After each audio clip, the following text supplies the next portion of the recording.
అంటే సీఎంకు కొంత మొన్న ఒక ఎమ్మెల్సీ ఎలక్షన్స్లో కొంత దెబ్బ తగిలింది, మీరు పెద్ద దెబ్బ తగిలించారు. ఎట్లా ఉండబోతుంది? అంటే ముఖ్యమంత్రి గారికి చాలా ఓవర్ కాన్ఫిడెన్స్, చాలా కుట్రలు కూడా పనినా, ఎన్ని కుట్రలు పనినా, ఎన్ని రకాలుగా ప్రజల్ని సెంటిమెంట్తోన వాళ్ళని అంటే మోరల్గా ఇచ్చాలని ప్రయత్నం చేశాను. ఎందుకంటే ఆయన ఏమన్నాడు, ఈ సీటు కనుక అరుణమ్మ గెలిస్తే, బీజేపీ గెలిస్తే తన సీటుకే ప్రమాదం అన్నాడు, ముఖ్యమంత్రి కుర్చీకే ప్రమాదం అన్నాడు. ఈ ప్రాంతంలో రెండవసారి మనకు తెలంగాణలో రెండవసారి మన మహబూబ్ నగర్ అవకాశం వచ్చింది, ముఖ్యమంత్రి అయ్యేటటువంటి అవకాశం. కాబట్టి ఈ అవకాశాన్ని ఎట్టి పరిస్థితుల్లో అరుణమ్మని గెలిస్తే పోగొట్టుకున్నట్లే అనేటటువంటి విధంగా కూడా మాట్లాడిండు. ఇక్కడ డీకే అరుణమ్మని గెలిపిస్తే ముఖ్యమంత్రిగా నాకు గౌరవం ఉండదు, నా మర్యాద పోతుంది అని మాట్లాడిండు.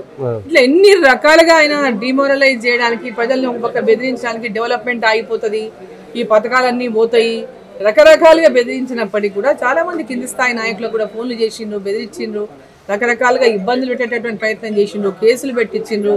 వాళ్ళ మీద ఎవరైతే మా పార్టీలో చేరిండ్రో వాళ్ళ మీద కేసులు బనాయించి పెట్టించిండ్రు, వాళ్ళ మీద దాడులు చేయించిండ్రు, అనేక రకాలుగా ఇబ్బందులకు గురి చేసినప్పటికీ కూడా మహబూబ్ నగర్ జిల్లా ప్రజలు నరేంద్ర మోదీ గారి నాయకత్వంలో మళ్ళీ మోదీ గారు ప్రధానమంత్రి కావాలి, మా డీకే అరుణమ్మ పాలమూరు నుంచి రిప్రజెంట్ చేయాలి అనేటటువంటి ఒక విపరీతమైనటువంటి అభిమానంతో, నమ్మకంతో, విశ్వాసంతో నా మీద నమ్మకాన్ని ఉంచి దాన్ని గెలిపించిండ్రు.